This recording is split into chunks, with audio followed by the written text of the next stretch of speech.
Namaste, brother, sister. There is a reason that you have come across this video today, and the reason you're coming across this video now, I believe, is because you've either gone through a spiritual awakening, are currently going through a spiritual awakening, or you are about to experience a spiritual awakening.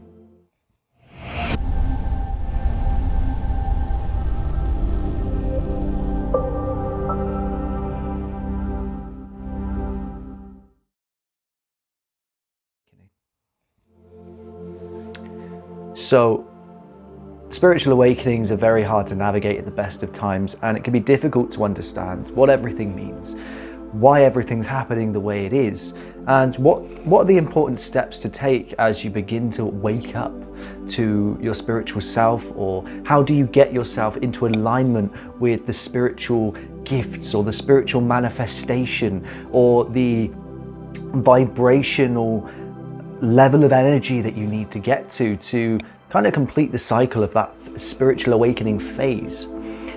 Well, the very first awakening that you'll ever experience, a lot of people will always experience or describe even experiencing, and for me this was very real, experiencing every single emotion possible, every emotion you can think of, every feeling, every urge, every want and desire and every craving.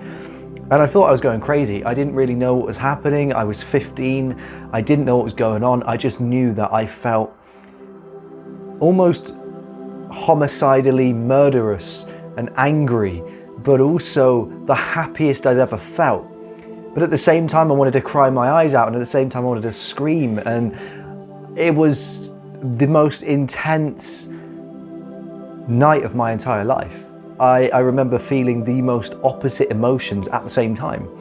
And I honestly thought I was going crazy. I felt I was sat there panicking and hyperventilating, and I didn't know what was going on. I was sat on my own thinking, is this the point where I've just suddenly cracked? Has my brain just snapped and I've gone crazy? I didn't know what a spiritual awakening was. I was 15 years old and didn't really know much about spirituality. But that was the first moment that I'd released all of this trapped energy. And if you're an empath, or you're just very empathic and sensitive to energies, this very first awakening will be very intense usually. Typically they're very intense and very, very difficult to process on an ego level, very hard to process, because your ego doesn't know what's going on. Your ego doesn't want you to release all of these things, all of these emotions, all of this trapped energy, all of this stuff you've picked up from other people. But it's important to just let yourself ride the wave and go through it. Don't try to fight it. Just, although it can be scary and you can feel like you're going nuts, like I did, but it's really important to just let yourself go straight through it and ride the wave, and don't try to fight it or stop it or force anything to happen. But your second awakening will feel a lot more smooth, and it'll be more of a sudden realization where you just all of a sudden you're like, whoa, I know what I need to do. I know where I need to go. I've been doing things so wrong. Why did I do that? Why didn't I realize this sooner? I understand why everyone's doing this thing. I understand why this person had to do this.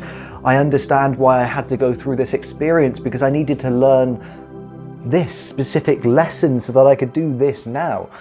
For me personally, this is a really good reflection of what I realized in my awakening, was that I had to experience some very dark times.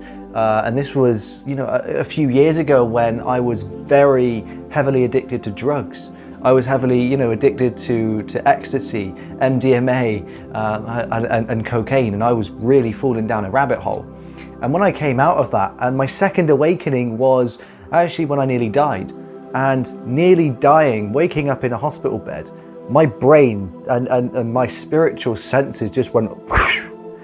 And all of a sudden I just knew what I needed to do. I knew what I was doing wrong. I knew that I had to give up the drugs there and then. I knew that I can't go back to this. But I had to go through that to understand specific things that had happened to me in my past. And namely, my dad suffered, he struggled with drugs and addictions and things like that. So I had to experience that to understand why he did the specific things that he had done in his life when he was alive. So it was a really intense kind of time. Spiritual awakenings are really intense and they're really hard to navigate. And it is really just important to let yourself ride it. But when you get that second wave of awakening, you really do feel like the universe is opening up to you. You feel the universe is my confidant. The universe is there to help me. The universe is bringing me all that I need. The universe is bringing me an abundance. I can manifest in abundance. Everything I need is already here. The universe will not allow me to go without the things that I need, and the universe will always be there for me to protect me and walk me through and teach me what I need to learn when I need to learn it. Even if I don't want to learn, the universe is there to help guide me through my spiritual journey. And that's some of the realizations you get from your second awakening. And some symptoms and side effects of a spiritual awakening. You may be, and there's a very fine line between the spiritual awakening symptoms and symptoms of a trapped emotion that are causing, like a mental health disorder. And that's very important that we don't confuse the symptoms of spiritual awakenings with mental health issues kind of really coming forward, because that would show a trapped emotion coming through. It would show some past trauma that needs to be healed and some shadow work or some inner child work that really needs to be dealt with. So it's very important that we don't confuse those two. But some symptoms of spiritual awakening could be that you don't feel a massive desire to eat a lot of food. And for me, every time I go through a phase of spiritual awakening, I feel like I need to be very minimalist with what I eat. I eat the bare minimum of what I need. I only eat when I feel hungry. And I don't eat just because I'm bored, or I don't overeat. I eat just enough to get my stomach a little bit of energy just to boost me through, but no more than I need. And that's a really, really key symptom in spiritual awakening, is that your body is saying, I don't need more than the energy I'm burning. I only need enough to sustain my body. So if you're weightlifting and you're doing a lot of exercise, your body's going to say, okay, I need a bit more food. I need a bit more energy. But you're not going to be craving as much as you might do, say in a period of your life where you sought comfort eating, like I did when I was 13, as a way of combating depression or anxiety or some other trapped emotion or trauma that's coming forward for you. But on the reverse side, as you move past the first kind of half of your awakening, you may also then go into overindulging. What this is your body is going through a point of cleansing, and you're saying, okay, I don't need loads of food because I've got to release a lot of stuff. And to release all of this stuff, I can't have my body processing all of this food that you're giving me. I can't be processing loads of stuff while I'm already trying to process emotions and energies and release them. So you release all of these energies, and then your body suddenly says, okay, well, that took a lot of energy. I need to restore the energy that I've just spent on releasing all of this trapped energy and old emotions and old patterns. So now your body needs lots of energy to re-energize, almost recharge the batteries of your spiritual body through the physical. So now you might be overindulging in food.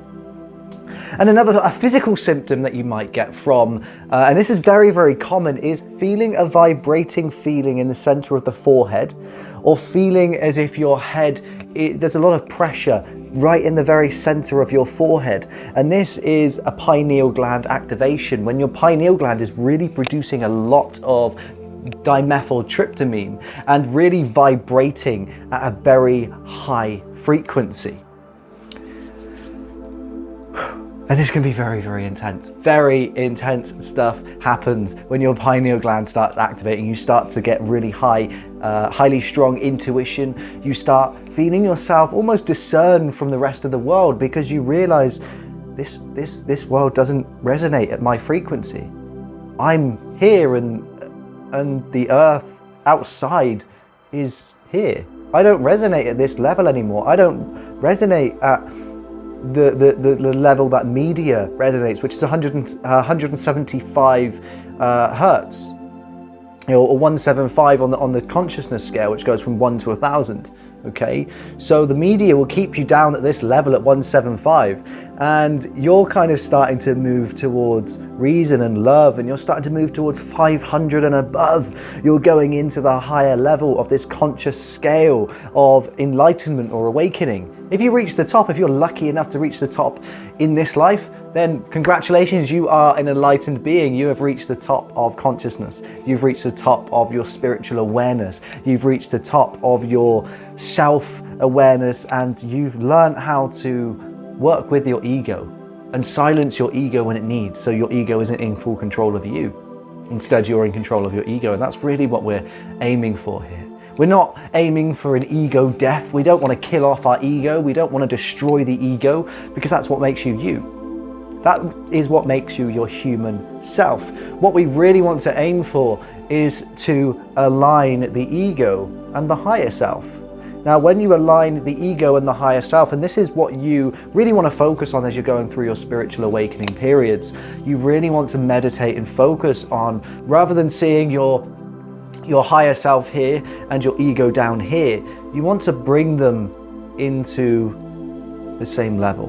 Now, you can see this as so you're in meditation and you're seeing yourself as this divine being of light, and you're walking down a corridor, and at the end of this corridor you can see you, but it's not you as you know, it's your shadow self. It's a dark version of you, and you can imagine this as your ego. Your ego is the part of you that wants to keep you in this level of existence, this three-dimensional plane of reality, where you're stuck with suffering and guilt, and you're stuck with all of this depression, mental health, and stress and worry, concerns, everything that the 3D world or this modern world gives us. So you can see this version of yourself, this what I call shadow self, at the end of the corridor, and slowly walk towards each other. So you slowly come face to face, and as you come face to face, just hug your shadow self. Put your arms around your shadow self and just hug that version of yourself, and just acknowledge it is okay. We are one. We can work together. I am here to protect you. You don't need to be scared. You don't need to protect yourself anymore, because I'm here and I know what's best for us. I know how to guide us through this, and reassure that shadow version of yourself that you are safe and you are there to protect both of you. And that's just one way you can align your ego with your higher self.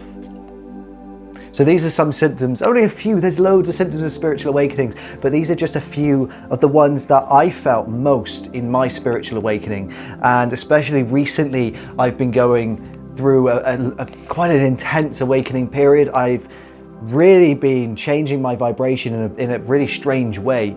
And those are some things that I've explained today, some of the most intense things that I experience on my spiritual awakenings. Obviously, we're all different and we all experience things in different ways. You might get completely different symptoms to me, but these, from what I've managed to, the research that I've done and the information that is out there, this is the most common symptoms of a spiritual awakening, which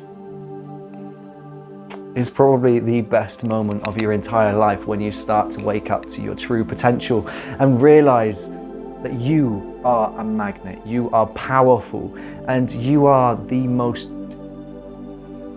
intense being in the universe. You have everything you will ever need inside of yourself right now.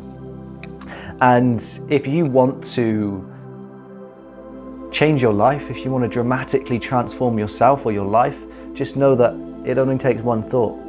The second you think of the change you want to make, visualize it in your mind. Say you want to become a successful entrepreneur. Close your eyes and just see yourself walking into an office building or wherever you are, wearing whatever clothes. Maybe you want to wear a suit, maybe you want to stay casual. Just imagine yourself wearing that, seeing it as if you have it now.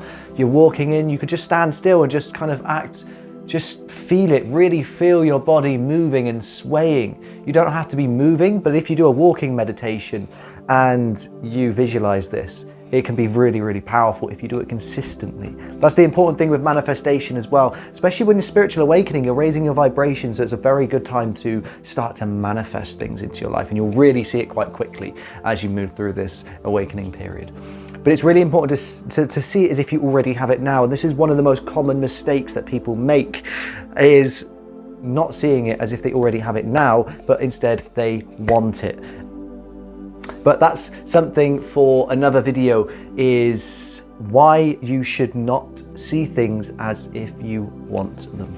Why is it important to not want anything in life? And why that means, and why wanting something means that you're not going to manifest it, and instead you're going to manifest the opposite. We'll get to that in another video. But for now, that is it from me today, and I hope that you have gained some kind of enlightened knowledge or some kind of information that's helped you or going to help you on your spiritual awakening journey today. But join me in another video. But for now, I will say goodbye, farewell, and namaste, sending love, light, and healing to you. And bless you. Have an amazing day.